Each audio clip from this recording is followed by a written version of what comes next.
We live in an era of unprecedented change, so much so that they've come up with a name for it, VUCA. It stands for volatility, uncertainty, complexity, and ambiguity. What many business leaders are discovering is that in a world where much of what we do consists of figuring it out, the only way to succeed is through the use of teams. There's plenty of evidence that teams produce higher quality work and solve problems faster than the traditional hierarchical model we've been operating under for the past 100 years. This might surprise you, but we're only just beginning to learn how to best operate as teams. And to make matters even more difficult, we've got other factors complicating the issue, like several generations working together for the first time in history, and more teams made up of global, virtual, and freelance workers. Join us for the next 12 minutes as we explore how to build a company of teams that thrives in this new reality we find ourselves in. The soft stuff is the hard stuff. A few years ago, Google did a research study on their teams called Project Aristotle. They wanted to know why some of their teams were more productive and innovative than the others. Google found that the top-performing teams had members that would say the following. They felt psychologically safe, which means they felt comfortable enough to be vulnerable and to take risks. They trusted their team members to be dependable. They had clear team structure and clarity around goals and plans. They found personal meaning in their work, and they believed their work was making a difference in the world. You'll notice that all of those things, like the authors suggest, are goose down soft. So if you want the benefits of high-performing teams, including faster and better decision-making, the soft stuff is where you need to focus. In particular, you need to focus on the 5 disciplines of team leaders, which we'll work through one by one. Discipline 1.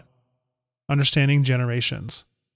We've never had so many different generations in the workplace at one time. Particularly important in this reality is that millennials are now the largest generation, accounting for over half of all employees worldwide. It's critical to understand the differences between them and the rest of the workforce because, well, there are differences. Keep in mind that these differences are real, whether you approve of them or not. If you find yourself shaking your head and mumbling, "Kids these days," pay extra close attention for the next couple of minutes. Autonomy. For previous generations, autonomy was a major motivating factor when it comes to work. However, it's near the bottom of the list of motivators for most younger workers. This means that when you're managing millennials, you'll need to focus more on coaching and direction than you ever have before. Adopt simple rituals of recognition. In teams where employees feel regularly recognized for their work, productivity, performance, and engagement is 14% higher. Millennial employees are much more strongly motivated by recognition for their work than any other generation that came before it. They're twice as likely to be motivated by it than Generation X, and 3.5 times more likely to be motivated by it than baby boomers. Here's some things you can do to nurture them along. Applaud attempts as well as results. Do it as close to the event as possible. Do it at least once per week. Be specific in your praise. Reinforce key values when you do it. Formally celebrate significant outcomes, and tell a story if possible. Institute transparency about collective team challenges. Make sure you're very clear about team goals, involve your team in decision-making, and give them avenues to voice their ideas or concerns. Foster directly relevant learning and career development. Younger team members want to know that they're being developed. Make sure that you're giving them opportunities for training and mentoring as they develop along their career path. Clearly articulate the meaning of their work. This one is important for all groups. Believing in a cause bigger than themselves will motivate team members to push themselves harder and also make them more likely to spend time mentoring others. Discipline 2. Manage to the one. As the authors point out, lack of career development has become the number one reason why employees leave organizations. Compare this with previous years where the number one reason was pay, and you'll start to appreciate the importance of the issue. The good news is that focusing on career development is a low-cost way to keep your team engaged, and it's well within your control. The trick, the authors point out, is to personalize the responsibilities of each team member based on their individual drivers. They call it job sculpting. Learn their story. You can learn a lot from people who need to get more out of less. One such individual is John Prey, the CEO of the nonprofit Operation Homefront. Here's what he says about the power of learning the story of your team members. I can't pay people what they may be worth in the private sector, so I have to find other ways to engage my team members. By learning their story, I find out what they're proud of and get an understanding of their aspirations. He does this for all 120 of his people, which means that you can do it too. Once you learn what makes your people tick, you can start crafting their job to maximize their talents and engagement levels. Crafting jobs one by one. Job crafting is the art of creating a customized career path to help your team do a little more of what they find motivating and a little less of what they find frustrating.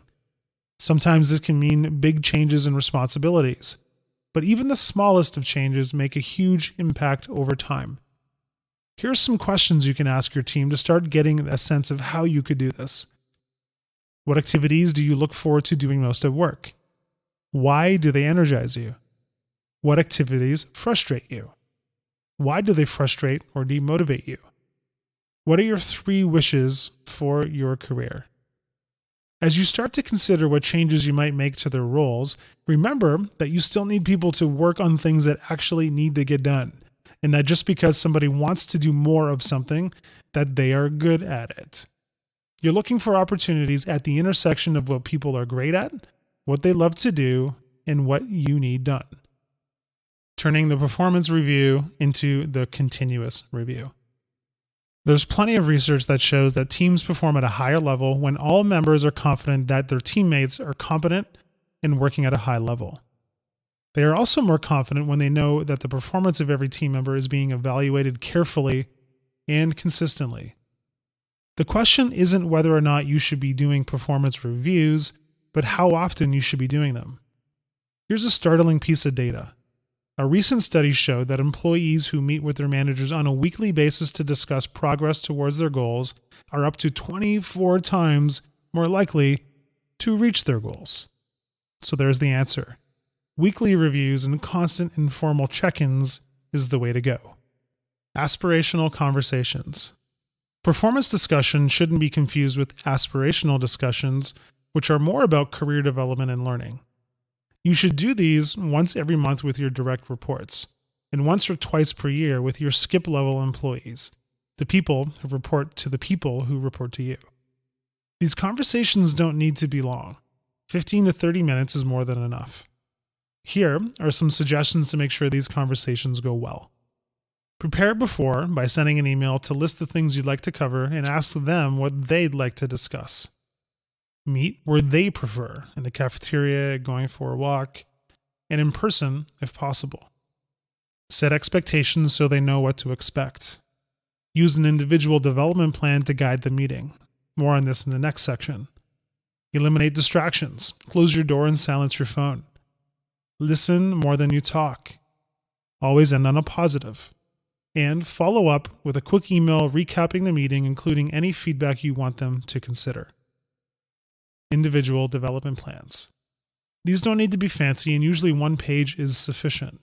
They should, at a minimum, include the following: strengths the team member would like to use more in the role, their career goals, the skills, experience, or education they'll need to accomplish those goals, and 3 or so development actions to help them get there with due dates attached. Discipline 3. Speed productivity. Now let's turn our attention to how we can help new people and new teams work faster and smarter. Teams today and in the future will be fluid, with people moving between jobs on a regular basis as teams are created and disbanded as required. One of the most important competencies in this new reality is rapidly integrating new people and teams and getting them to perform at a high level as quickly as possible. The 3 most important things to making this happen are security, context, and affiliation. We'll cover these in turn. Security. When you first join a team, you'll be wondering whether or not you'll be valued, do a good job, and be liked. Nothing kills productivity quicker than feeling insecure in your role.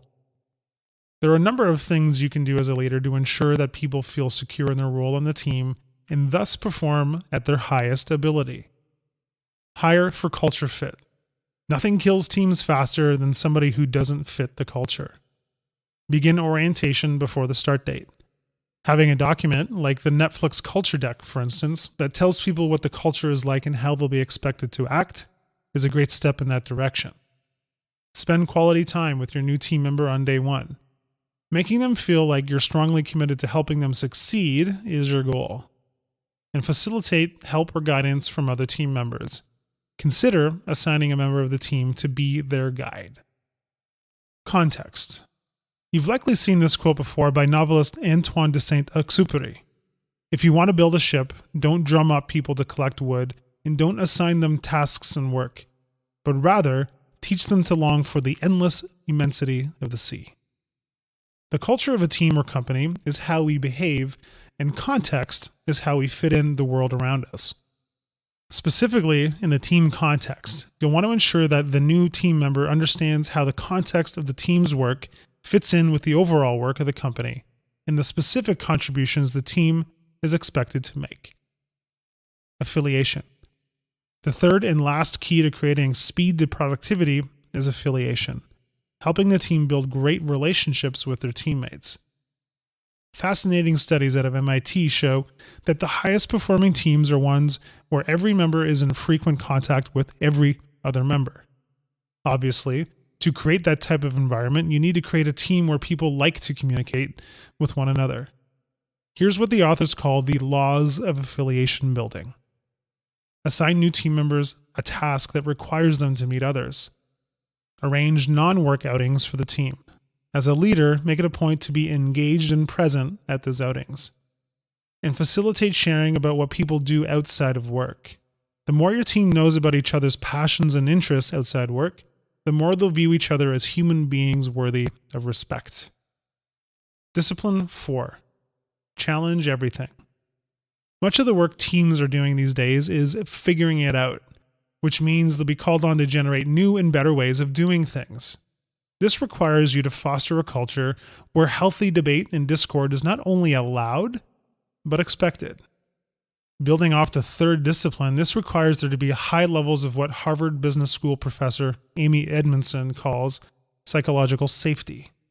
She defines it as a climate in which the focus can be on productive discussion that enables early prevention of problems and the accomplishment of shared goals because people are less likely to focus on self-protection. In high-performing teams, you're likely to see people speaking up even if they weren't asked, giving each other tough feedback, all the while respecting each other as human beings. Here are some ways you can foster this type of culture as a leader. Decrease the power distance between you and your team. The more inclusiveness you create, the more your team will be willing to participate and generate ideas. Set the rules for debate on your team and take a turn leading it. Let the best ideas win. Publicly ask questions of team members at all levels. Actively seek out diverse opinions. Create space for risk-taking and failure. Listen to your radicals, who are likely to offer up alternative and unique solutions. And track team goals transparently. Discipline 5. Don't forget your customers. The final discipline of high-performing teams is to have a relentless focus on the customer. There are a number of benefits to ensuring that every team in your company puts the customer in the middle of everything. For one, it helps adjudicate between opposing views and interests. There's an external truth to be reckoned with. Another benefit is that it causes higher employee engagement by creating clarity around the team's purpose. Helping customers improve their lives is a much bigger motivator for most people than abstract business goals. Here are some ways you can bring the customer to life in your company. Customer profiles. Representing your customer as an actual person will bring them to life for your team. Consider creating customer profiles to include things like age, income, and other needs that are relevant to the service or product you provide. Then, to make it as real as possible, put a face and a name to the profile. Get out into the wild. There's no substitute for getting out into the world and seeing your customers interact with your product or service. For many of your team members, it will be the first time they've ever done this, and it will change the way they approach their work forever. Map out customer interactions. You can bring the customer experience to life even further by mapping out the customer lifecycle, which most likely begins before they interact with your product or service and continues after it as well. Understanding the context in which your product and service fits in their life is worth its weight in gold. So in conclusion, the future includes a heck of a lot more team-based work than in the past, and understanding how to utilize the 5 disciplines of teamwork will help you compete in this new reality. Hi, I'm Rhonda, and this is an exclusive audiobook video recorded for the Audiobook Master Channel. Enjoy your audiobook and have fun learning. Don't forget to subscribe and hit the notification button so you'll get updated on our next upload. If you liked the video, give us a thumbs up and say your thoughts about the book we just covered. Do you want to listen to a summary or review of a book that we haven't covered in the past? Say it in the comments below or send us a message. Don't forget to check our other uploads. Enjoy listening!